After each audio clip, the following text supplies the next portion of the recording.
नमस्कार, S news मध्ये आपलं स्वागत। मी स्नेहांकिता। सविस्तर बातम्यांपूर्वी टाकूयात एक नजर आजच्या ठळक घडामोडींवर। सरकार आणि वीज कंपन्यांची कर्मचारी संघटनांशी चर्चेची तयारी। वीज कर्मचाऱ्यांनी आज दुपारी संप मागे घेतला।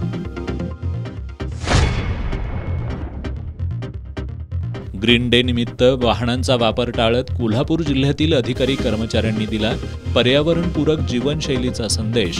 शिवाजी विद्यापीठात मात्र ग्रीन डेचा गंधच नव्हता।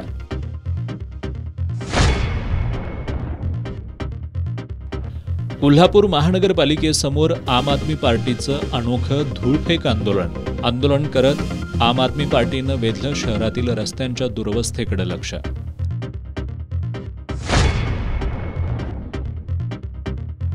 चोहोबाजूंनी टीकेची झोड उठल्यानंतर अखेर शिवाजी विद्यापीठाला प्रभारी कुलगुरू मिळाले।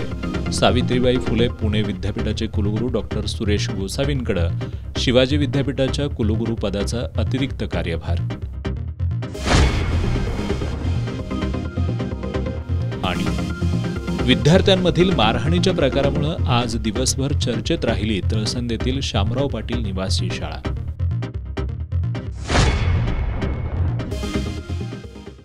हे आहे GTPL SPN डिजिटल नेटवर्क आणि आपण पाहत आहात चॅनल एस।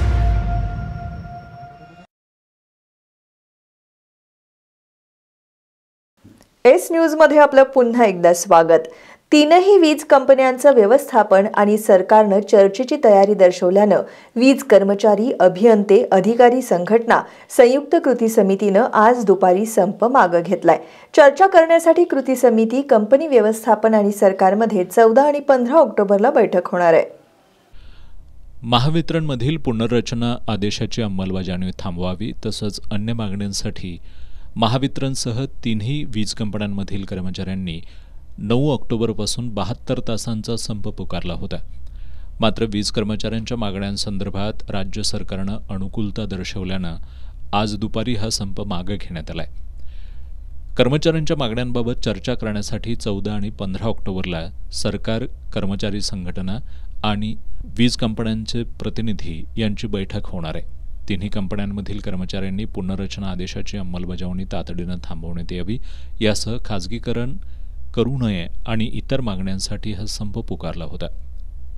9 ऑक्टोबरच्या मध्यरात्रीपासून कर्मचारी संपावर गेले होते। मात्र सरकारशी चर्चा झाल्यानंतर आज दुपारपासून हा संप मागे घेण्यात आल्यानं तिन्ही कंपन्यांमधील कर्मचारी आज कामावर हजर झालेत।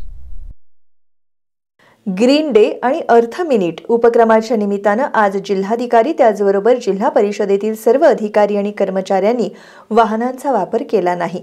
कुणी सायकलवरून तर कुणी चालत कार्यालयात येत पर्यावरणपूरक जीवनशैलीचा कृतीशील संदेश दिला। राष्ट्रीय आरोग्य अभियानांतर्गत वाहतूक आणि ऊर्जा बचतीसाठी आज ग्रीन डे आणि अर्थ मिनिट उपक्रम राबवण्यात आला। या निमित्तानं अनेक शासकीय अधिकारी आणि कर्मचाऱ्यांनी सायकलनं, चालत किंवा सार्वजनिक वाहतूक व्यवस्थांचा वापर करून कार्यालय गाठला।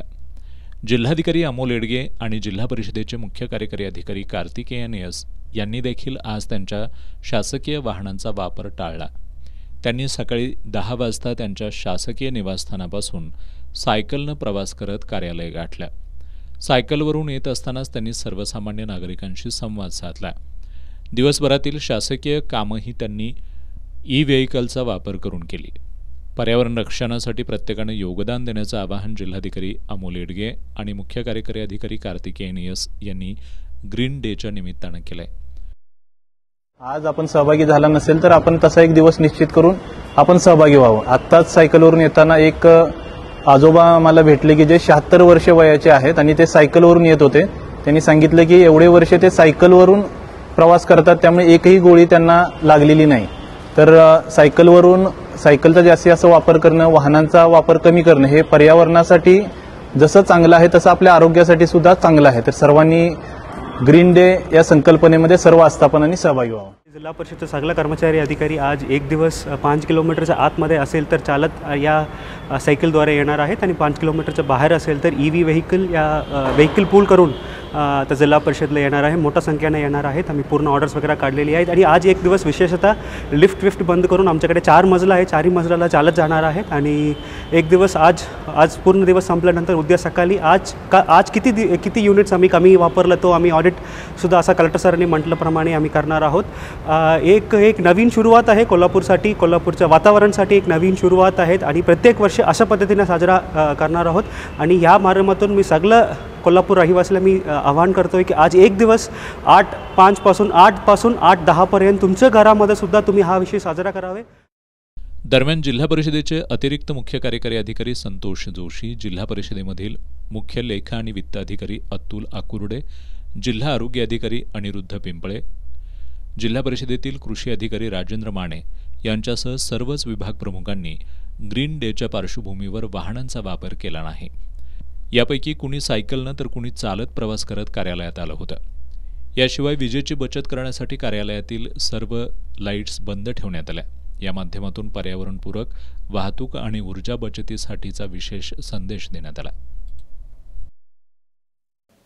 आज ग्रीन डेच्या निमित्तानं कोल्हापूर महापालिकेच्या प्रशासक के मंजुलक्ष्मी यांनी कार्यालयात येण्यासाठी KMTनं प्रवास केला. प्रवासादरम्यान त्यांनी प्रवाशांशी संवाद साधला. ऊर्जा बचत, प्रदूषण नियंत्रण आणि आरोग्य संवर्धन या उद्देशानं आज कोल्हापुरात राष्ट्रीय आरोग्य अभियानाअंतर्गत ग्रीन डे आणि अर्थ मिनिट हा उपक्रम राबवण्यात आला. या उपक्रमामध्ये प्रशासक के मंजुलक्ष्मी यांनीही सहभाग घेतला. त्यांनी आज सकाळी त्यांच्या सासणे मैदान परिसरातील शासकीय निवासस्थानापासून पायी चालत जात मध्यवर्ती बसस्थानक परिसरातील KMTचा थांबा गाठला. त्यानंतर KMTनं प्रवास करत त्या कार्यालयामध्ये दाखल झाल्या. प्रवासादरम्यान त्यांनी प्रवाशांशी संवाद साधून त्यांच्या अडचणी जाणून घेतल्या आणि सार्वजनिक वाहतुकीबद्दलचा अनुभवही शेअर केला. या कृतीतून त्यांनी पर्यावरण रक्षणाचा संदेश दिलाय. ग्रीन डे या अर्थ मिनिट हा साजरा करत आहोत आणि आज मी घरून KMT बसमार्फतच महानगरपालिकेला पोहोचले. आपण चालत राजीव गांधी पुतळ्यापर्यंत चालत येऊन तिथून KMT बसने आले आणि आपल्या महानगरपालिकेच्या इतर कर्मचारी अधिकाऱ्यांना पण आपण काल आदेश काढले होते की सर्वांनी सायकल या इलेक्ट्रिक व्हेकल्स या पब्लिक ट्रान्सपोर्ट मार्फत आज प्रवास करा म्हणून. आणि जास्त लोकांनी त्यांचं पालन केलेले आहे आणि लोकांनी त्यांचं पालन करून इलेक्ट्रिक व्हेकल्स या पब्लिक ट्रान्सपोर्ट या सायकलमार्फतच आज कार्यालयात पोहोचलेले आहे.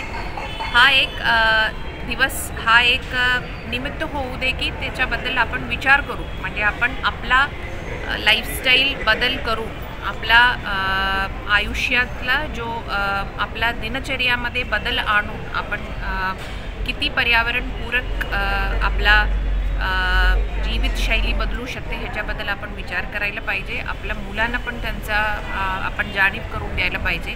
आणि आज पूर्णपणे आपण पेपरलेस ऑफिसमध्ये ठेवणार आहे आणि 100% ई-ऑफिसच्या ऑलरेडी आपला ई-ऑफिसचा वापर सुरू आहे, पण 100% ई-ऑफिस वापर, लिफ्ट न वापरणे आणि रात्री 8 वाजता आपण पूर्णपणे सगळे इलेक्ट्रिक लाईट्स आणि पूर्ण पॉवर बंद करण्याचा हा निर्णय आणि एकदम मिनिमम प्रमाणात आपण इलेक्ट्रिक अप्लायन्सेस मोबाईल पण इन्क्लूड करून ते सगळे वापरण्याचा पण आपण प्रयत्न करावे. दरम्यान अतिरिक्त आयुक्त रविकांत अडसूळ हे सायकलवरून आज महापालिकेत दाखल झाले, तर शिल्पा दरेकर यांनी पायी चालत ग्रीन डेमध्ये सहभाग नोंदवला.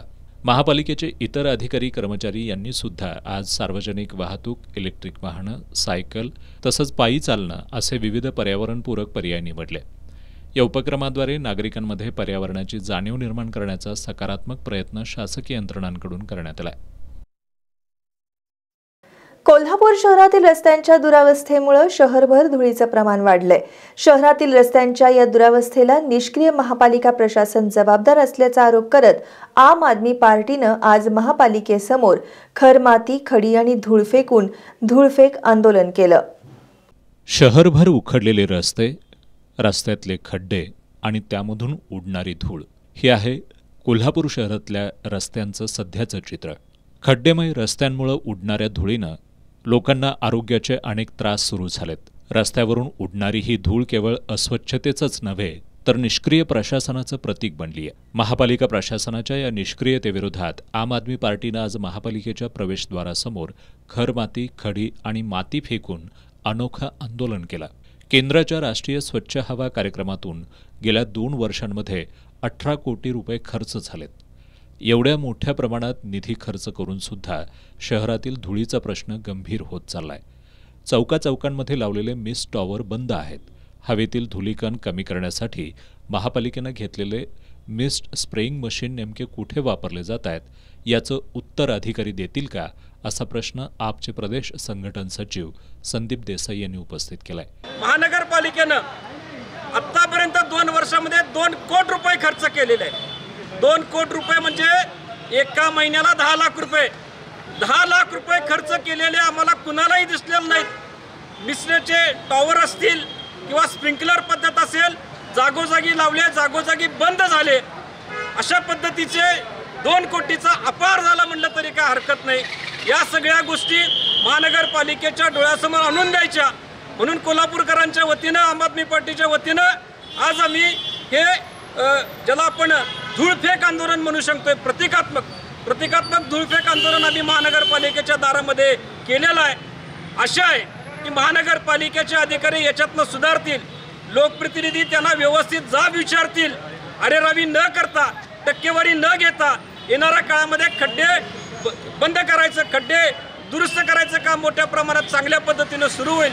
आणि तरीसुद्धा हे झालं नाही, अशाच पद्धतीचे खड्डे सातत्यानं कोल्हापूरच्या रस्त्यावर राहिले, असाच जर धुळीचा त्रास नागरिकांना सहन करायला लागला तर येणाऱ्या काळामध्ये हीच धूळ महानगरपालिकेच्या अधिकाऱ्यांच्या टेबलावर पडेल आणि अंगावर पडेल। त्याला जबाबदार फक्त महापालिकेचे अधिकारी आणि खबरदारी करणारे हे लोकप्रतिनिधी असतील, एवढंच मला या निमित्तानं सांगायचं। आम आदमी पार्टीच्या या अनोख्या आंदोलनात शहर अध्यक्ष उत्तम पाटील, सूरज सुर्वे, अभिजित कांबळे, मोईन मोकाशी, उषा वडर, विजय हेगडे, संजय नलवडे आदींनी सहभाग घेतला। हातकणंगले तालुक्यातील तळसंदे इथल्या शामराव पाटील निवासी शाळेत 10वीत शिकणाऱ्या एका विद्यार्थ्याला अमानुष मारहाण केल्याप्रकरणी शाळेचा रेक्टर राहुल कोळी याच्यावर पेठवडगाव पोलीस ठाण्यात गुन्हा दाखल झालाय। दरम्यान या शाळेत यापूर्वी 2-3 मुलांनी वसतिगृहातील काही मुलांना मारहाण केल्याचे व्हिडिओ सोशल मीडियात व्हायरल झाल्यानं खळबळ उडाली आहे। शाळा प्रशासनानं हे व्हिडिओ जुने असून संबंधित विद्यार्थ्यांना शाळेतून काढून टाकल्यानं त्यांनी शाळेच्या बदनामीसाठी हे व्हिडिओ व्हायरल केलेत असा खुलासा केलाय। उंचगावमधील सनी मोहिते यांचा मुलगा सिद्धिविनायक हा तळसंदेमधील शामराव पाटील निवासी शाळेत 10वीत शिकतोय। सिद्धिविनायकचा त्याच्या वर्गातील एका मुलाशी किरकोळ वाद झाला होता। या कारणावरून 7 ऑक्टोबर रोजी रेक्टर राहुल कोळी यानं त्याच्या हातातील PVC पाईपनं सिद्धिविनायकला मारहाण करत दुखापत केली आहे, अशी तक्रार सनी मोहिते यांनी पेठवडगाव पोलीस ठाण्यात दाखल केली आहे। माझा मुलगा सिद्धिविनायक सनी मोहिते याला 22 जून 2025 रोजी तळसंदे येथे शामराव पाटील शिक्षण संस्था येथे मी त्याला हॉस्टेलला घातले। तिथने वारंवार मुलग्याची कंप्लेंट येत होती, पण आम्ही दुर्लक्ष करत होतो की मुलगा वांडा आहे, जाऊ दे। मग त्याला 2-3दा तसं काहीतरी झालेलं होतं, किरकोळ मारहाण झालेली होती, पण आम्ही लक्ष दिलं नाही। पण 6 तारखेला मुलग्याची आणि लहान मुलाची भांडणं झाली, ती मिटोमिटी झाली। पण 7 तारखेला हेक्टर जे आहेत राहुल कोळी या माणसाने मुलग्याला पहाटे 5 वाजता उठवून त्याच्या मागच्या बाजूला छातीवर, तोंडावर आणि डोक्यात पाईप मारली। मुलग्याला रक्ताच्या उलट्या झाल्या। मुलग्याला सांगायचं नाही म्हणून दिवसभर त्याला दाबून ठेवलं, त्याला मारून टाकेन असं तसं। मुलगा त्या टेन्शनमध्ये वरनं उडी मारायला गेला। उडी मारायला गेल्यावर त्या पोराने म्हणजे काय झालं, सिद्धिविनायक असंच झाले, मग तुझ्या वडिलांना फोन लाव। मग ते मुलग्याने मला फोन लावल्यावर आम्ही तातडीने तिथं गेलो। तिथं गेल्या आम्हाला उडावडीची उत्तर देऊ लागले। प्रिन्सिपल म्हणले नाही तुमचा मुलगा आगाव आहे, काय झालं त्याला मारलं तर असं म्हणाले। मी म्हटलं मारलं ते सरांना घेऊन या। तेव्हा आम्हाला वाटलं किरकोळ मारलं असेल। मुलग्याला तिथनं मी तातडीनं घरी घेऊन आलो। घरी घेऊन आल्यावर कळालं, जेव्हा मुलग्याला उघडा केला त्याच्या अंगावर सगळे वन उठलेले, काय पाईपाचे वन उठलेले, आतला पुकारनं मुक्काम असा दिसला होता। तसंच मी त्याला CPRला घेऊन गेलो 7 तारखेला। CPRला ॲडमिट केलं। CPRला ॲडमिट करून सकाळी 8 वाजता डिस्चार्ज घेतला। डिस्चार्ज घेतल्या आम्ही कंप्लीट करण्यासाठी वडगाव पोलीस स्टेशन या ठिकाणी गेलो। तिथे आमची कंप्लीट दिवसभर आम्हाला ते सगळी एक मिटवामिटी करायसाठी त्यांची संस्थेची माणसं आलीत, हे करा ते करा, तुम्हाला हे करतो ते करतो बोलालीत आम्हाला। पण मी काय ऐकलं नाही, का मुलग्याला एवढं मारलेलं ते मला हे होत होतं, त्यामुळे मी सिरीजसर कंप्लीट करून आम्ही तिथनं आलो। आम्हाला योग्य तो न्याय मिळावा आणि शिक्षण संस्थेवर योग्य ती कारवाई व्हावी। या तक्रारीवरून पोलिसांनी रेक्टर राहुल कोळी याच्यावर गुन्हा दाखल केलाय। दरम्यान या प्रकाराच्या पार्श्वभूमीवर याच शाळेच्या हॉस्टेलमध्ये 2-3 मुलांनी काही मुलांना पट्टा आणि बॅटनं मारहाण केल्याचा व्हिडिओ व्हायरल झाला, त्यामुळं सगळीकडे खळबळ उडाली. या संदर्भात संस्थाचालकांशी संपर्क साधला असता त्यांनी हा जुना व्हिडिओ असून या प्रकरणात दोषी असणाऱ्या मुलांना शाळेतून काढून टाकण्यात आल्याचं सांगितलंय. सध्या जो सोशल मीडियावरती जो व्हिडिओ व्हायरल होत आहे तो व्हिडिओ जुना आहे आणि त्या व्हिडिओच्या संदर्भात किंवा संबंधित त्या विद्यार्थ्यांवर योग्य ती कारवाई केलेली आहे. आणि परवा जो काही प्रकार घडला रेक्टरांच्याकडून तर त्या संदर्भात सुद्धा रेक्टरांना शाळेतून काढून टाकलेला आहे आणि झालेला प्रकार जो आहे तो निंदनीय आहे आणि इथून पुढं ही गोष्ट होणार नाही किंवा हा प्रकार होणार नाही याची शाळा व्यवस्थापन पूर्णपणे दक्षता घेईल. तळसंदी इथल्या शाळेत घडलेल्या या प्रकाराचा व्हिडिओ व्हायरल झाल्यामुळं या परिसरातील निवासी शाळांमध्ये शिकणाऱ्या विद्यार्थ्यांच्या पालकांमध्ये अस्वस्थता निर्माण झाली आहे. कळंबा मध्यवर्ती कारागृहाच्या पिछाडीला असलेल्या मनोरमा कॉलनीत 25 ऑगस्टच्या रात्री झालेल्या गॅस स्फोटात अमर भोजने यांच्या कुटुंबातील 3घांचा मृत्यू झालाय. या दुर्घटनेमुळे भोजने कुटुंब उद्ध्वस्त झालं असताना या प्रकरणी सदोष मनुष्यवधाचा गुन्हा दाखल झालेले मुख्य संशयित अद्याप मोकाट असल्यानं आश्चर्य व्यक्त होत आहे. कळंबा मध्यवर्ती कारागृहाच्या पिछाडीला असलेल्या मनोरमा कॉलनीत अमर भोजने यांच्या घरी 25 ऑगस्टच्या रात्री गॅस स्फोट झाला. या दुर्घटनेमध्ये भोजने यांची पत्नी शीतल, वडील अनंत आणि मुलगा प्रज्वल यांचा मृत्यू झाला. या प्रकरणी फॉरेन्सिक लॅबचा अहवाल प्राप्त झाला. यामध्ये गॅस जोडणीत हलगर्जीपणा हे स्फोटाचं कारण असल्याचं निष्पन्न झालं. या प्रकरणी जुना राजवाडा पोलिसांनी HP ऑइल कंपनीचे विभाग प्रमुख गौरव भट, अभियंता हरीश नाईक, सतीमाता या देखरेख ठेवणाऱ्या कंपनीचा प्रमुख अमोल जाधव आणि कर्मचारी महम्मद हुजैर अली यांच्या विरोधात सदोष मनुष्यवधाचा गुन्हा दाखल केला. या प्रकरणी पोलिसांनी हुजैर अली याला अटक केली. मात्र यातील HP ऑइल कंपनी आणि सतीमाता कंपनीचे जे प्रमुख आहेत ते मात्र अजूनही पोलिसांना सापडलेले नाहीत. पोलिसांनी संशयितांना तातडीनं अटक करावी अशी मागणी भोजने यांच्या शेजाऱ्यांकडून होतीये. 25 ऑगस्ट रोजी जो गॅस दुर्घटना झालेली आहे त्यामध्ये शीतल भोजने, प्रज्वल भोजने, परत अनंत भोजने हे म्हणजे मृत्यू झालेले आहेत. ही लोक गरीब आहेत, पण ज्या गॅस कनेक्शनचा ठेकेदार आहे तो अजून फरार आहे. म्हणजे मेन जो माणूस आहे तो फरार आहे. हीच गोष्ट जर आमदार किंवा खासदार किंवा श्रीमंत लोकांच्या मध्ये घडली असती तर त्यांची दखल किती तातडीने आणि योग्य वेळी घेतली जाते. ह्या गरिबांना न्याय मिळवून देण्यासाठी माझी अशी कळकळीची विनंती आहे की जो मेन आरोपी आहे त्याला पोलिसांनी अटक करे अशी माझी नम्र विनंती आहे. ही घटना होऊन दीड महिना झाला तरी त्यांना न्याय मिळणं झालाय. त्यातला एकच फरारी एकच माणूस अटक केलाय. बाकीचे सगळे कुठं गेले आणि हे पोलीस काय करायला लागले? त्यांना न्याय लवकर मिळायला पाहिजे. त्यांचं पूर्ण कुटुंब उद्ध्वस्त झाले. मदतीतच राहू दे, पण त्यांना पूर्ण अटक पण त्या लोकांना केलेली नाही. तर पोलिसांनी ह्याच्यात भाग घेऊन त्यांना लवकर अटक करावी अशी आमच्या पूर्ण ह्या गल्लीतल्या लोकांची इच्छा आहे. दरम्यान या संदर्भात जुना राजवाडा पोलीस ठाण्याचे निरीक्षक संजीव झाडे यांच्याशी संपर्क साधला असता त्यांनी संशयितांचा शोध सुरू आहे, मात्र अद्याप ते सापडले नसल्याचं सांगितलंय. कोल्हापुरातील गॅस जोडणीच्या कामाचा ठेकेदार कागदोपत्री वेगळा असला तरी शहरातील एक कारभारी माजी नगरसेवकच गॅस जोडणीचं काम करून घेत होता अशी चर्चा दबक्या आवाजात सुरू आहे. त्यामुळे या प्रकरणात राजकीय हस्तक्षेप होतोय का असा प्रश्नही उपस्थित होऊ लागलाय. एकाच कुटुंबातील 3घांचा बळी गेल्यानंतर सुद्धा या प्रकरणातील संशयितांपर्यंत पोलीस पोहोचू शकत नसल्यानं आश्चर्य व्यक्त होत आहे. गेल्या काही दिवसांपासून मोसमी पावसाच्या परतीचा प्रवास लांबलाय. राजस्थानच्या काही भागातून मोसमी वाऱ्यानं माघार घेतली. त्यानंतर मात्र पावसाचा परतीचा प्रवास खोळंबला. दरम्यान पुढील 1-2 दिवसात महाराष्ट्रासह मध्य प्रदेश आणि उत्तर प्रदेशच्या काही भागातून मोसमी वारे माघार घेण्याची शक्यता वर्तवण्यात येते. यंदा नैऋत्य मोसमी पाऊस अंदाजित वेळेच्या अगोदरच म्हणजे 24 मे रोजी केरळमध्ये दाखल झाला. जून जुलै या 2 महिन्यांमध्ये पावसाचं प्रमाण कमी होतं. सप्टेंबर महिन्यात राज्यात सर्वत्र मुसळधार पाऊस कोसळला. दरम्यान 14 सप्टेंबरला नैऋत्य मोसमी पावसाचा परतीचा प्रवास राजस्थानमधून सुरू झाला. पश्चिम राजस्थानच्या काही भागातून मोसमी वाऱ्यांनी माघार घेतली. आणखी काही भागातून मोसमी वाऱ्यांनी परतीचा प्रवास सुरू केला. यावेळी महाराष्ट्रातून ऑक्टोबरच्या पहिल्या आठवड्यात पाऊस माघारी फिरेल अशी शक्यता वर्तवण्यात आली होती. मात्र अरबी समुद्रात कमी दाबाचा पट्टा तयार झाल्यानं मान्सूनचा परतीचा प्रवास थांबला. हवामान खात्याच्या माहितीनुसार पुढच्या 2-3 दिवसांमध्ये राज्यातून मान्सूनचा परतीचा प्रवास पार पडणार आहे. मान्सूनच्या परतीची रेषा अलिबाग, अहिल्यानगर, अकोला, जबलपूर, वाराणसी आणि रक्सोल या मार्गांमधून जात आहे. राज्यातील विविध भागातून हळूहळू मान्सून माघारी फिरेल अशी शक्यता हवामान विभागानं वर्तवली आहे. मुंबईबरोबरच कोकण, मध्य महाराष्ट्र आणि मराठवाड्यातून मान्सूनचा पाऊस हळूहळू कमी होत चालला असल्याचं दिसून येत आहे. मान्सूनच्या परतीच्या या प्रवासामुळे काही ठिकाणी हलका ते मध्यम स्वरूपाचा पाऊस पडण्याची शक्यता आहे.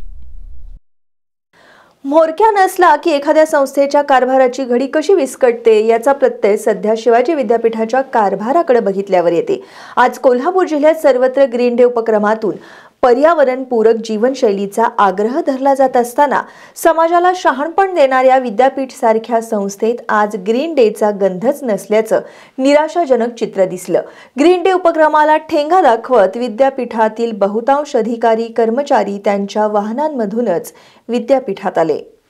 पर्यावरणपूरक जीवनशैलीचा अवलंब करण्याच्या उद्देशानं आज दिवसभर कोल्हापुरात ग्रीन डे आणि अर्थ मिनिटचं आयोजन करण्यात आलं होतं. या उपक्रमामध्ये सर्वांनी सहभाग घेऊन वीज, इंधन, कागद, प्लास्टिक आणि मोबाईल यांचा कमीत कमी वापर करून पर्यावरणपूरक जीवनशैलीचा संदेश पोहोचवावा. सर्व शासकीय अधिकारी कर्मचारी यांनी वाहनं वापरू नयेत आणि कमीत कमी विजेचा वापर करावा असं आवाहन जिल्हाधिकारी अमोल येडगे यांनी केलं होतं. या आवाहनाला शिवाजी विद्यापीठातून मात्र प्रतिसाद मिळाला नाही. विद्यापीठातील सर्व अधिकारी कर्मचारी आज त्यांच्या वाहनांमधूनच विद्यापीठात आले. गेल्या 4 दिवसांपासून विद्यापीठाचा कारभार कुलगुरूंविना सुरू आहे. त्यामुळे विद्यापीठ प्रशासन सुद्धा सुस्त असल्याचं दिसून येत आहे. आज सगळीकडे ग्रीन डेचं पालन केलं जात असताना किमान स्वयंशिस्त म्हणून तरी का असेना याचं विद्यापीठ परिसरात पालन होणं गरजेचं होतं. परंतु ग्रीन डेला विद्यापीठ परिसरातून ठेंगा दाखवण्यात आल्याचं चित्र पाहायला मिळालं. सरन्यायाधीश भूषण गवई यांच्यावर हल्ल्याचा प्रयत्न करणारा वकील राकेश तिवारी याच्यावर देशद्रोहाचा गुन्हा दाखल करण्यात यावा अशी मागणी Republican party of India Ambedkar गटाच्या वतीनं करण्यात आली आहे. आज या मागणीकडे लक्ष वेधण्यासाठी आरपीआय आंबेडकर गटानं जिल्हाधिकारी कार्यालयासमोर निदर्शनं केली. देशाचे सरन्यायाधीश भूषण गवई यांच्यावर हल्ल्याचा प्रयत्न करणारा वकील राकेश तिवारी याच्यावर देशद्रोहाचा गुन्हा दाखल करण्यात यावा अशी मागणी करत Republican party of India Ambedkar गटाच्या वतीनं आज कोल्हापुरात जिल्हाधिकारी कार्यालयासमोर निदर्शनं करण्यात आली. न्यायव्यवस्थेच्या प्रमुख पदावर असणाऱ्या व्यक्तीवर धर्माच्या नावाखाली हल्ला करणं म्हणजे देशाच्या संविधानिक प्रक्रियेवर हल्ला करण्याचाच हा प्रकार आहे. संविधानिक मूल्यांना पायदळी तोडवण्याचा प्रयत्न करणाऱ्या मनुवादी वकील राकेश तिवारीला पाठीशी घालणाऱ्या मनुवाद्यांचा शोध घेऊन त्यांच्यावर सुद्धा राष्ट्रद्रोहाचा गुन्हा दाखल करावा अशी मागणी आरपीआय आंबेडकर गटाच्या वतीनं करण्यात आली आहे. रूपा वायदंडे, सागर लाखे, अमर तांदळे, बादल हेगडे, बाळासाहेब चव्हाण आदींनी या निदर्शनांमध्ये सहभाग घेतला. राज्यात अनेक ठिकाणी झालेल्या अतिवृष्टीमुळे शेतकऱ्यांचं मोठं नुकसान झालंय. त्यामुळे शेतकऱ्यांना तातडीची मदत देण्यासाठी राज्य सरकारनं विशेष अधिवेशन बोलवावं अशी मागणी भारतीय कम्युनिस्ट पक्षाने केली आहे. जिल्हा प्रशासनाला या मागणीचं निवेदन देण्यात आलंय. भारतीय कम्युनिस्ट पक्षानं पूरग्रस्त शेतकऱ्यांना तातडीची मदत मिळवून देण्यासाठी आणि नुकसानीचा आढावा घेण्यासाठी विशेष अधिवेशन बोलवावं अशी मागणी केली आहे. तहसीलदार स्वप्नील पवार यांना या मागणीचं निवेदन सादर करण्यात आलं आहे. महायुती सरकारनं पूरग्रस्त शेतकऱ्यांसाठी जाहीर केलेलं पॅकेज पुरेसं नाही, तसंच त्याची अंमलबजावणी कशी होणार याची ठोस माहिती उपलब्ध होत नाही. त्यामुळे शेतकऱ्यांच्या न्यायासाठी आणि त्यांना दिलासा देण्यासाठी विशेष अधिवेशनाची आवश्यकता असून हे अधिवेशन तातडीनं घेण्यात यावं अशी मागणी निवेदनात करण्यात आली आहे. यावेळी भारतीय कम्युनिस्ट पार्टीचे जिल्हा सचिव रघुनाथ कांबळे, दिनकर सूर्यवंशी, नामदेव पाटील, मारुती नलवडे, रघुनाथ माने आदी उपस्थित होते. राधानगरी वन्यजीव अभयारण्याच्या अधिकृत संकेतस्थळाचे उद्घाटन पालकमंत्री प्रकाश आंबेडकर यांच्या हस्ते आज संपन्न झालं. या संकेतस्थळामुळे अभयारण्यातील पर्यटनाला चालना मिळायला मदत होणार आहे. राधानगरी अभयारण्याचं अधिकृत संकेतस्थळ तयार करण्यात आलं आहे. या संकेतस्थळाची निर्मिती वन्यजीवचे विभागीय वनाधिकारी श्रीकांत पवार यांच्या पुढाकारातून करण्यात आली आहे. राधानगरी तालुक्यातील नरतवडे इथं पालकमंत्री प्रकाश आंबेडकर यांच्या हस्ते या संकेतस्थळाचं अनावरण करण्यात आलं. यावेळी प्रांताधिकारी प्रसाद चौगुले, तहसीलदार अनिता देशमुख, सहाय्यक वनसंरक्षक प्रियांका भवर, वनपरिक्षेत्र अधिकारी राजेंद्र घुणकीकर, पल्लवी चव्हाण, श्रीधर खोत यांच्यासह वन महसूल विभागातील अधिकारी आणि कर्मचारी मोठ्या संख्येने उपस्थित होते. या संकेतस्थळाच्या माध्यमातून पर्यटकांना अभयारण्याबद्दल अधिकृत माहिती तंतोतंत आणि विश्वासार्ह पद्धतीने उपलब्ध होणार आहे. तसंच ऑनलाईन बुकिंगची सुविधासुद्धा देण्यात आली आहे. यामुळे अभ्यागतांचा वेळ आणि श्रम वाचणार आहे. इचलकरंजी शहर आणि परिसरातील यंत्रमाग व्यवसायातील कामगारांना दिवाळी बोनस तात्काळ मिळावा यासह अन्य मागण्या कामगार संघटना कृती समितीच्या वतीनं करण्यात आली आहे. सहाय्यक कामगार आयुक्त जानकी भोईटे यांना मागण्यांचं निवेदन देण्यात आलं. इचलकरंजी आणि परिसरातील यंत्रमाग उद्योगामधील कामगार 8 ते 12 तास श्रम करतात. त्यांची दिवाळी आनंदानं साजरी व्हावी यासाठी कामगारांना 10% बोनस आणि 21 दिवसाचा पगार तसंच राष्ट्रीय सुट्ट्यांचा पगार दिवाळीच्या निमित्तानं देण्यात यावा अशी मागणी कामगार संघटना संयुक्त कृती समितीनं केली आहे. सहाय्यक कामगार आयुक्त जानकी भोईटे यांना या मागणीचं निवेदन सादर करण्यात आलं आहे. ही मागणी मान्य झाली नाही तर संघटनेच्या वतीनं तीव्र आंदोलन छेडू असा इशारा कृती समितीनं दिला आहे. यावेळी कॉम्रेड दत्ता माने, शामराव कुलकर्णी, राजेंद्र निकम, आनंदा गुरव, सुनील बारवाडे, हनुमंत लोहार, राजकुमार पोवार आदी उपस्थित होते. सध्याच्या अराजक सदृश्य वातावरणात राष्ट्रीय एकात्मता वाढीला लागावी यासाठी यावर्षीचा बळीराजा महोत्सव भव्यदिव्य प्रमाणात साजरा करण्यात येणार आहे. बळीराजा महोत्सव समितीच्या बैठकीत हा निर्णय घेण्यात आलाय. या बैठकीत सरन्यायाधीश भूषण गवई यांच्यावरील हल्ला आणि पर्यावरण प्रेमी आणि शिक्षण तज्ज्ञ सोनम वांगचूक यांच्या अटकेच्या निषेधाचा ठराव मंजूर करण्यात आला. यावर्षी 22 ऑक्टोबरला बलिप्रतिपदा आहे. या दिवशी बळीराजा महोत्सव समितीच्या वतीनं बळीराजा महोत्सवाचं आयोजन करण्यात येतं. या महोत्सवाच्या आयोजनासंदर्भात महोत्सव समितीची नुकतीच बैठक पार पडली. या बैठकीत यंदाचा बळीराजा महोत्सव भव्यदिव्य प्रमाणात साजरा करण्याचा निर्णय घेण्यात आला. उमेश पवार या बैठकीच्या अध्यक्षस्थानी होते.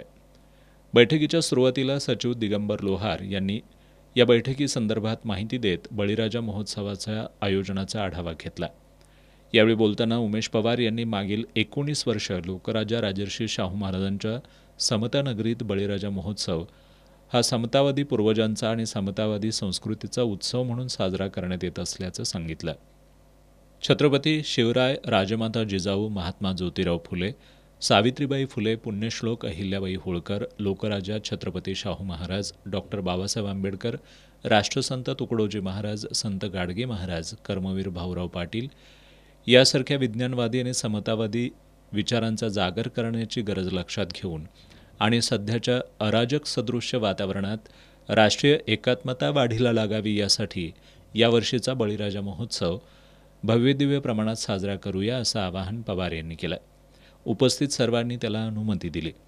यावेळी भारताचे सरन्यायाधीश भूषण गवई यांच्यावरील हल्ल्याच्या लडाखमधील पर्यावरणप्रेमी सोनम वांगचूक यांच्या अटकेचा निषेध करणारा ठराव संमत करण्यात आला.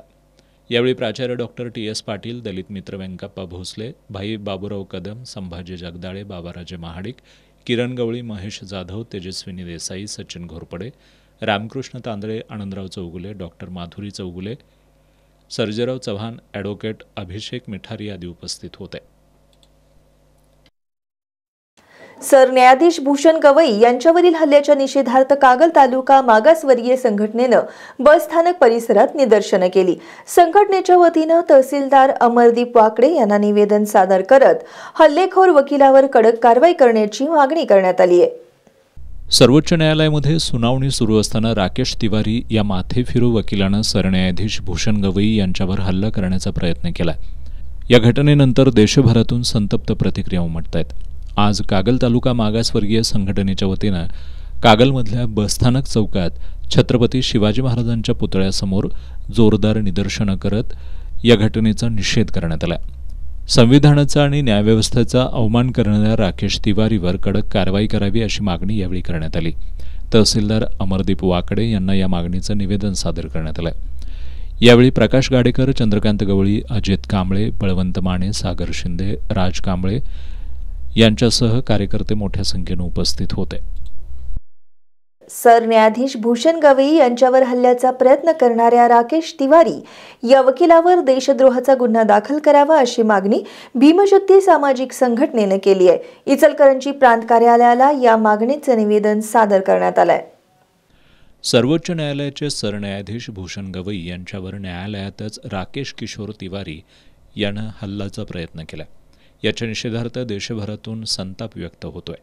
सरन्यायाधीशांवर हल्ला करण्याचा प्रयत्न करणाऱ्या राकेश किशोर तिवारी या वकिलावर देशद्रोहाचा गुन्हा दाखल करण्याची मागणी भीमशक्ती सामाजिक संघटनेनं केली आहे। प्रांत कार्यालयाला या मागणीचं निवेदन सादर करण्यात आलंय। निवेदन सादर करताना सुनील जावळे, राहुल जावळे, शशिकांत लाखे, भारत लाखे, महेश जावळे, अमर थोरात, सतीश कापुरे, प्रशांत जावळे, चंद्रकांत कांबळे यांच्यासह भीमशक्ती सामाजिक संघटनेचे पदाधिकारी आणि कार्यकर्ते उपस्थित होते। कोल्हापूर महानगरपालिकेच्या वतीनं आज अंतिम प्रभाग रचना जाहीर करण्यात आली आहे। या अंतिम प्रभाग रचनेमध्ये प्रारूप प्रभाग रचनेच्या तुलनेत प्रभागांच्या सीमा आणि लोकसंख्येमध्ये बदल झाला असल्याचं अतिरिक्त आयुक्त रविकांत अडसूळ यांनी सांगितलंय। कोल्हापूर महानगरपालिकेच्या वतीनं आज स्थायी समिती सभागृहामध्ये अंतिम प्रभाग रचना जाहीर करण्यात आली आहे। नागरिकांच्या सोयीसाठी महानगरपालिकेमध्ये प्रभागांचे नकाशे प्रदर्शित करण्यात आलेत। कोल्हापूर महानगरपालिकेच्या एकूण 20 प्रभागांमधून 81 सदस्य निवडले जाणार आहेत। यापैकी 19 प्रभाग 4 सदस्यीय आहेत तर एक प्रभाग 5 सदस्यीय आहे। प्रारूप प्रभाग रचना जाहीर झाल्यानंतर त्यावर 55 हरकती प्राप्त झाल्या होत्या। त्यामधील 8 हरकती मान्य करण्यात आल्यात। त्यानुसार सायबर चौक, ओम गणेश कॉलनी, कलेक्टर ऑफिस परिसर या ठिकाणी भौगोलिक अदलाबदल करण्यात आली आहे। त्यामुळे प्रभाग क्रमांक 2, 5, 14, 16 आणि 17 या प्रभागांच्या भौगोलिक रचनेमध्ये बदल झालेत। नागरिकांनी हे बदल समजून घ्यावेत असं आवाहन कोल्हापूर महानगरपालिकेचे अतिरिक्त आयुक्त रविकांत अडसूळ यांनी केलं आहे। माननीय राज्य निवडणूक आयोगाच्या मार्गदर्शनाखाली कोल्हापूर महानगरपालिकेची प्रारूप प्रभाग रचना प्रसिद्ध करण्यात आली होती। त्याच्यावर सूचना आणि हरकती मागवण्यात आल्या होत्या। त्याच्यावर सुनावणी होऊन प्राधिकृत अधिकाऱ्याचा अभिप्राय नमूद करून ही राज्य निवडणूक आयोगाकडे मान्यतेसाठी पाठवण्यात आली होती। त्याच्यावर एकूण 55 हरकती प्राप्त झाल्या होत्या। त्यापैकी 8 हरकती मान्य करण्यात आलेल्या आहेत आणि अंतिम प्रभाग रचना ही आज प्रसिद्ध करण्यात आलेली आहे। महानगरपालिकेच्या स्थायी समिती सभागृहामध्ये आणि महानगरपालिकेच्या वेबसाईटवर सर्व महानगरपालिका क्षेत्रातील 20 प्रभागांचा एक नकाशा आणि 20 प्रभागांचे स्वतंत्र 20 नकाशे असे प्रसिद्ध करण्यात आले आहेत। नागरिकांसाठी पाहण्यासाठी ते उपलब्ध आहेत। कोल्हापूर महानगरपालिकेमध्ये अंतिम प्रभाग रचनेचे नकाशे प्रदर्शित करण्याबरोबरच अंतिम प्रभाग रचना महापालिकेच्या अधिकृत संकेतस्थळावर सुद्धा उपलब्ध करून देण्यात आली आहे। Doctor DT. शिर्के यांचा शिवाजी विद्यापीठाच्या कुलगुरुपदाचा कार्यकाळ 6 ऑक्टोबर रोजी संपलाय। त्यानंतर प्रभारी कुलगुरूंची नियुक्ती झाली नसल्यानं विद्यापीठाच्या इतिहासात पहिल्यांदाच कुलगुरुपद रिक्त राहिल्यानं राज्य शासनावर टीकेची झोड उठली होती। अखेर आज राज्यपाल तथा कुलपती आचार्य देवव्रत यांनी सावित्रीबाई फुले पुणे विद्यापीठाचे कुलगुरू डॉक्टर सुरेश गोसावी यांच्याकडे शिवाजी विद्यापीठाच्या कुलगुरुपदाचा अतिरिक्त कार्यभार सोपवलाय। डॉक्टर दिगंबर शिर्के यांचा कार्यकाळ संपल्यानंतर कुलपती कार्यालयाकडून शिवाजी विद्यापीठाचे प्रभारी कुलगुरू नेमणं गरजेचं होतं। त्याचबरोबर कुलगुरू पदाच्या निवडीची प्रक्रियासुद्धा सुरू राहणं आवश्यक होतं। मात्र या दोन्ही गोष्टी झाल्या नसल्यामुळं शिवाजी विद्यापीठाच्या इतिहासामध्ये पहिल्यांदाच विद्यापीठ कुलगुरूंशिवाय चाललं। गेल्या 4 दिवसांमध्ये यामुळं टीकेची झोड उठली होती। काँग्रेसचे विधान परिषदेतील गटनेते आमदार सतेज पाटील यांनी छत्रपती शिवाजी महाराजांचं नाव असलेल्या विद्यापीठाला कुलगुरू नसणं हे भूषणावह आहे का असा संतप्त सवाल उपस्थित केला होता। कोल्हापुरातील विविध विद्यार्थी संघटनांसह राजकीय पक्ष संघटनांनी सुद्धा आक्रमक आंदोलनं करत याकडे लक्ष वेधलं होतं। अखेर आज राज्यपाल तथा कुलपती आचार्य देवव्रत यांनी सावित्रीबाई फुले पुणे विद्यापीठाचे कुलगुरू डॉक्टर सुरेश गोसावी यांच्याकडे शिवाजी विद्यापीठाच्या कुलगुरू पदाचा अतिरिक्त कार्यभार सोपवलाय। गेल्या 4 दिवसांपासून शिवाजी विद्यापीठ कुलगुरू विना चालत होतं। विद्यार्थी त्याचबरोबर प्रशासकीय यंत्रणाही वाऱ्यावरच होते। आज प्रभारी कुलगुरूंची नियुक्ती झाल्यानं कोल्हापूर, सांगली, सातारा या जिल्ह्यातील 283 महाविद्यालय आणि त्यामध्ये शिकणाऱ्या 1,85,000 विद्यार्थ्यांना दिलासा मिळाला आहे.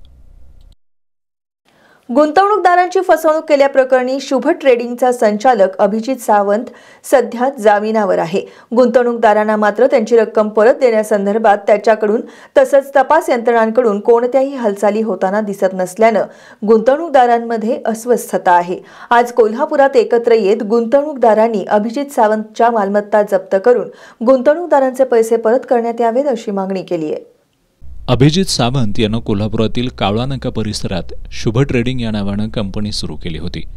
त्यानं दर महिन्याला 6 ते 10% परतावा देण्याचा आमिष दाखवत कोट्यवधी रुपयांची गुंतवणूक गोळा केली होती. मात्र त्यानं ठरल्याप्रमाणे गुंतवणूकदारांना परतावा दिला नसल्यानं गुंतवणूकदारांनी मार्च 2022 अभिजित सावंत विरोधात शाहूपुरी पोलिसात गुन्हा दाखल केला. पोलिसांनी अभिजित सावंतला अटक केली होती. सध्या तो जामिनावर बाहेर आहे. मात्र अजूनही सावंतकडून गुंतवणूकदारांचे पैसे परत करण्यात आलेले नाहीत. त्यामुळे पोलीस प्रशासनानं न्यायालयाच्या परवानगीनं अभिजित सावंत याच्या कोल्हापूर, गोवा तसंच अन्य ठिकाणी असणाऱ्या मालमत्ता जप्त कराव्यात आणि गुंतवणूकदारांचे पैसे परत करावेत अशी मागणी गुंतवणूकदारांनी केली आहे. ते शुभम ट्रेडर्स यांनी गुंतवणूकदारांची फसवणूक केलेली आहे आणि शुभ विवाह काढून त्या लोकांची बी त्यांनी पूर्वीपासून फसवणूक केली. डुप्लिकेट मुली दाखवायचं फसवणूक केलेलं आहे. त्यामुळे शुभ ट्रेडर्स हे पैसे कडून गुंतवणूक 10% देतो, 12% डबल देतो करून असा हजारो लोकांचे पैसे, गुंतवणूकदारांचे, गरीब आर्मी या लोकांचे पैसे फसवणूक केलेले आहे. खेड्यातल्या लोकांचे, बायकांचे पैसे असे गुंतवणूक करून पैसे हजारो लोकांना डब घायला आलेले आहेत. लोक आत्महत्या करायची पर्वती आलेले आहेत. आता तरी त्याला अजून पैसे दिले नाही. त्याची मालमत्ता कोकण, सोलापूर, कोल्हापूर या भागात आहे. प्रॉपर्टी पोलिसांनी त्याची प्रॉपर्टी जमा करावी, शासनाकडं जप्त करावी आणि लोकांचे पैसे द्यावे, लवकरात लवकर द्यावे ही विनंती आहे लोकांची.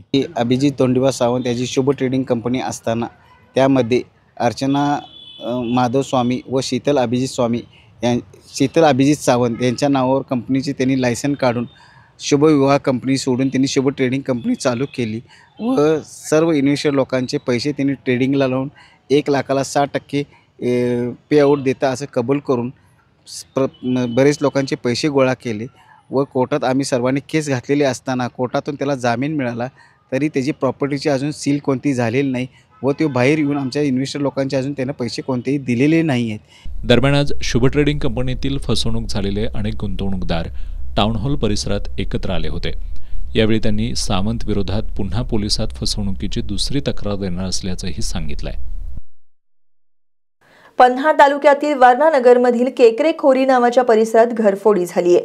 चोरट्यानं सागर केकरे यांच्या घरातून रोकड आणि सोन्याचे दागिने असा सुमारे 5 लाखांचा ऐवज लंपास केलाय. वारणानगरमधल्या केकरे खोरी नावाच्या परिसरात सागर केकरे हे त्यांच्या कुटुंबियांसह राहतात. काल सायंकाळच्या सुमाराला सागर केकरे हे घराजवळच असलेल्या जनावरांच्या गोठ्यात गेले होते.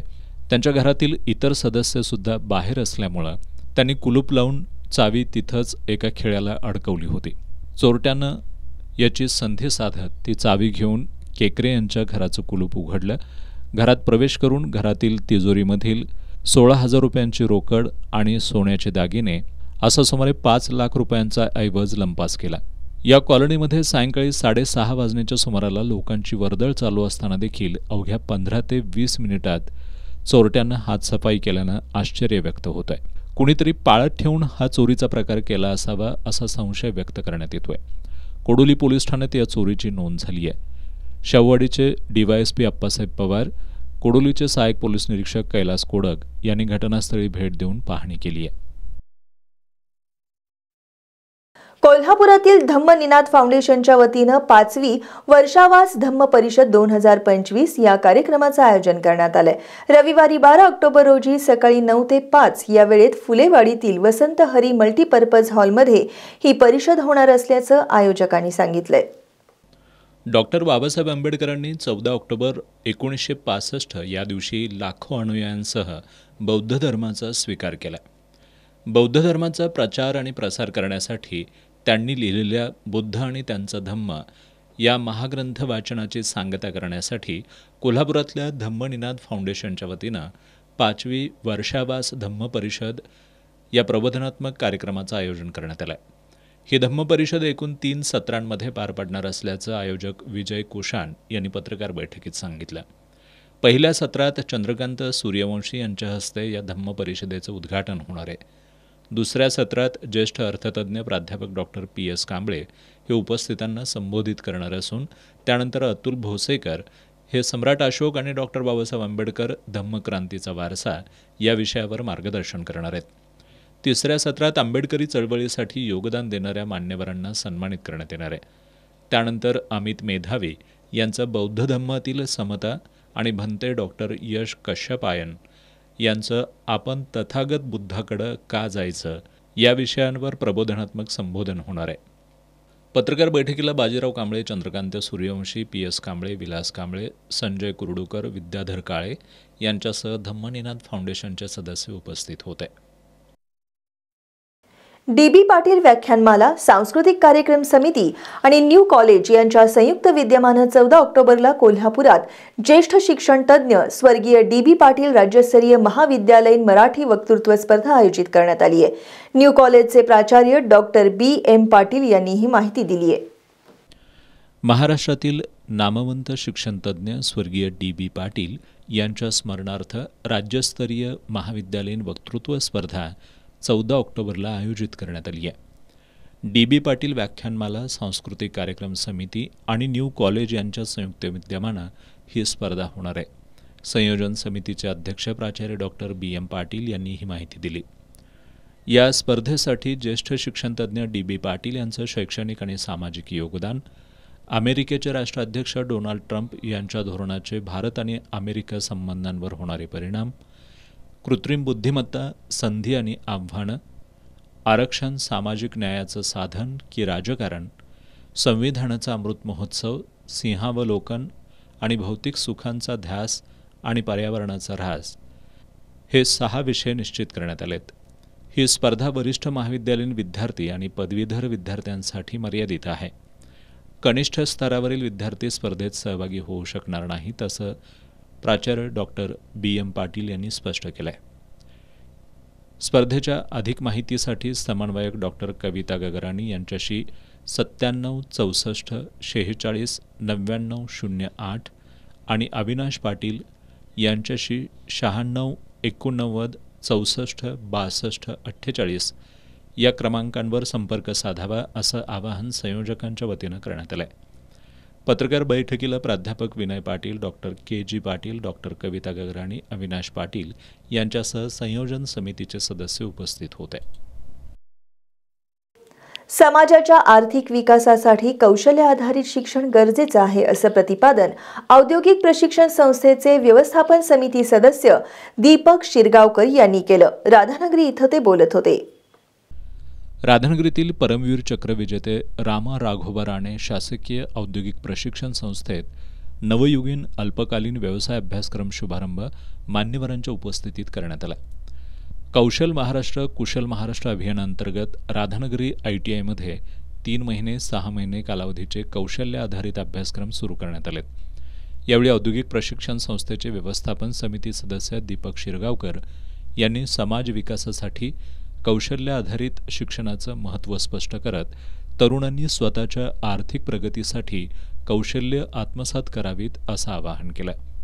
यावेळी प्राचार्य VJ नार्वेकर, प्राध्यापक AV जाधव, प्राध्यापक SB भट, प्राध्यापक भगवान मिटके, NB माने, PM जोग, AA कुंभार, आशुतोष फडणीस, पूजा चव्हाण यांच्यासह विद्यार्थी उपस्थित होते.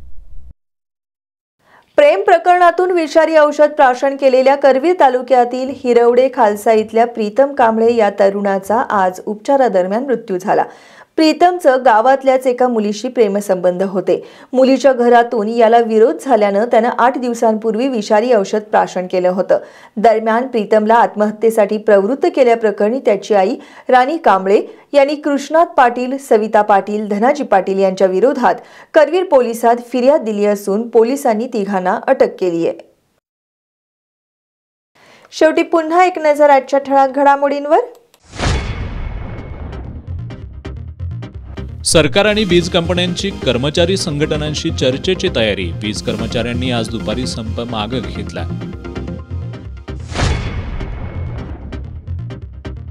ग्रीन डे निमित्त वाहनांचा वापर टाळत कोल्हापूर जिल्ह्यातील अधिकारी कर्मचाऱ्यांनी दिला पर्यावरणपूरक जीवनशैलीचा संदेश। शिवाजी विद्यापीठात मात्र ग्रीन डेचा गंधच नव्हता।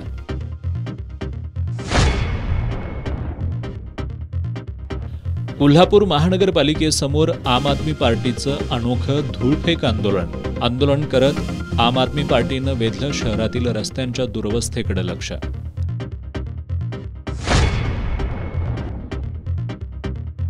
चोहोबाजूंनी टीकेची झोड उठल्यानंतर अखेर शिवाजी विद्यापीठाला प्रभारी कुलगुरू मिळाले। सावित्रीबाई फुले पुणे विद्यापीठाचे कुलगुरू डॉक्टर सुरेश गोसावींकडे शिवाजी विद्यापीठाच्या कुलगुरू पदाचा अतिरिक्त कार्यभार। आणि विद्यार्थ्यांमधील मारहाणीच्या प्रकारामुळे आज दिवसभर चर्चेत राहिली तळसंदेतील शामराव पाटील निवासी शाळा।